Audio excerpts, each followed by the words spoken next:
کیا آپ جانتے ہیں کرائے پر سائیکل دینے والے اسحاق ڈار دبئی میں اربوں روپے کی پراپرٹیز کے مالک کیسے بنے؟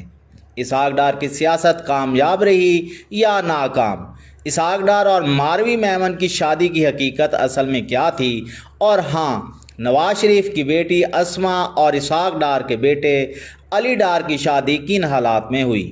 تو جناب، آج کی ویڈیو میں سب سے زیادہ مرتبہ پاکستان کے وزیر خزانہ رہنے والے اسحاق ڈار کے مکمل سیاسی کیریئر اور ان کی ذاتی زندگی کی اہم ترین معلومات آپ کو ملنے والی ہیں۔ آپ دیکھ رہے ہیں اردو الرٹس اور میں ہوں ڈاکٹر عرفان عزیز۔ آپ مجھے انسٹاگرام پر فالو کر سکتے ہیں، جس کا لنک ڈسکرپشن میں دیا گیا ہے۔ 1950 میں لاہور میں آباد ایک کشمیری فیملی میں آنکھ کھولنے والے اسحاق ڈار کا شمار شریف فیملی کے انتہائی قریبی لوگوں میں ہوتا ہے۔ ایک لوور مڈل کلاس فیملی کے اسحاق ڈار اپنے زمانہ طالب علمی سے محنت کرتے رہے۔ عمران خان کے مطابق اسحاق ڈار کے والد کی اندرون لاہور میں سائیکلوں کی دکان تھی اور وہ اپنے لڑپکن میں اسحاق ڈار سائیکل کرائے پر دیتا تھا۔ اور آج اس شخص کی دبئی میں اربوں روپے کی پراپرٹیز ہیں۔ اسحاق ڈار پنجاب یونیورسٹی کے ہیلے کالج آف کامرس میں پڑھتے رہے۔ یہاں سے انہوں نے BCom آنر کی ڈگری لی اور اپنی یونیورسٹی کے گولڈ میڈلسٹ رہے۔ اسحاق ڈار 60 کی دہائی میں گورنمنٹ کالج لاہور میں بھی پڑھتے رہے۔ یہاں ان کی نواز شریف کے ساتھ ملاقات ہوئی جو دوستی میں بدل گئی۔ اسحاق ڈار کو بیرون ملک جانے کا موقع ملا اور وہ لندن سے چارٹرڈ اکاؤنٹنٹ بنے۔ دوستو، آپ نے عوامی مسلم لیگ کے سربراہ شیخ رشید احمد کو یہ کہتے ہوئے سنا ہوگا کہ اسحاق ڈار میاں شریف مرحوم کی اتفاق فاؤنڈری کا معمولی سا منشی تھا۔ اسحاق ڈار ایک عرصے تک اتفاق فاؤنڈری کے مالی معاملات سنبھالتے رہے۔ گزرتے وقت کے ساتھ ساتھ وہ ترقی کی منازل طے کرتے گئے اور لاہور چیمبر آف کامرس کے صدر بنے۔ یاد رہے کہ ان سے پہلے شہباز شریف لاہور چیمبر کے صدر ہوا کرتے تھے۔ اسحاق ڈار کی انتخابی سیاست کا آغاز 1993 میں ہوا۔ نواز شریف 93 کے جنرل الیکشن میں قومی اسمبلی کے 3 حلقوں سے MNA منتخب ہوئے تھے۔ انہوں نے ہری پور والی نشست اپنے پاس رکھی جبکہ لاہور کی دونوں سیٹیں خالی کر دیں۔ ضمنی الیکشن میں ایک سیٹ پر میاں صاحب کے چھوٹے بھائی میاں محمد عباس شریف MNA بن کر پارلیمان تک پہنچے، جبکہ NA95 لاہور کے ضمنی انتخابات میں اسحاق ڈار کو مسلم لیگ نواز کا ٹکٹ دیا گیا۔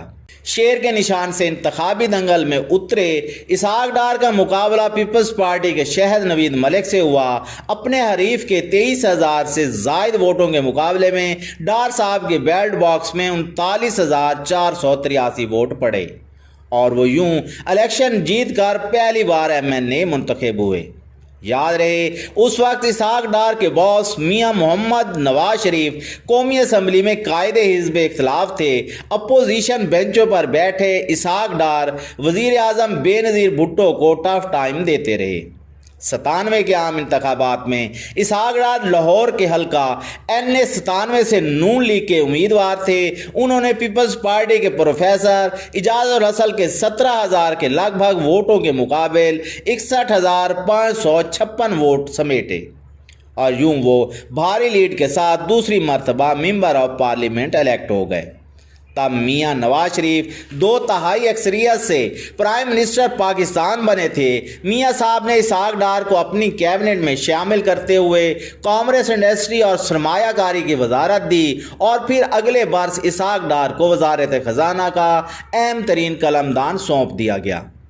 اسحاق ڈار کے مخالفین کی مان کر چلیں تو کلیکشن میں ہیرا پھیری کا کام بڑی مہارت سے کرتے ہیں۔ یہی وجہ تھی کہ اسحاق ڈار کی جانب سے GDP کی جعلی رپورٹ بنانے اور جھوٹ بولنے پر IMF نے پاکستان پر $5.5 ملین کا جرمانہ عائد کیا تھا، جو پرویز مشرف کے دور میں حکومت پاکستان کو ادا کرنا پڑا۔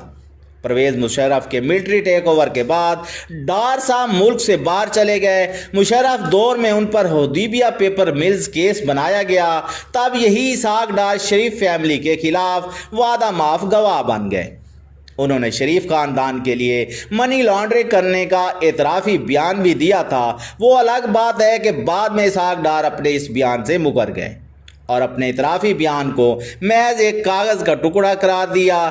2004 میں اسحاق ڈار کی شریف فیملی سے دوستی رشتہ داری میں بدل گئی۔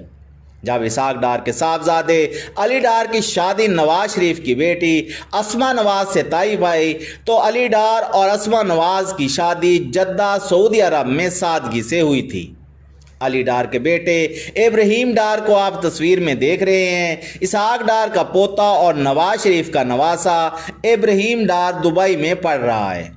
کام لوگ جانتے ہیں کہ نواز شریف کے سمدی اسحاق ڈار 2002 سے 2008 تک متحدہ عرب امارات کے شاہی فیملی کے فائنانشل ایڈوائزر کے طور پر اپنی خدمات انجام دیتے رہے ہیں۔ آپ کو یاد ہوگا کہ ڈار صاحب اپنی جائیدادوں کے دفاع کے لیے ایک مرتبہ عربی شیخ کا خط نکال لائے تھے۔ اس خط میں کہا گیا تھا کہ اسحاق ڈار جون 2004 سے 2 جون 2005 تک 1 سال ان کے مشیر رہے تھے، جس کے عوض انہیں 83 کروڑ روپے فیس ادا کی گئی۔ انہی روپوں سے انہوں نے جائیدادیں خریدیں جو بعد میں بڑھتی چلی گئیں۔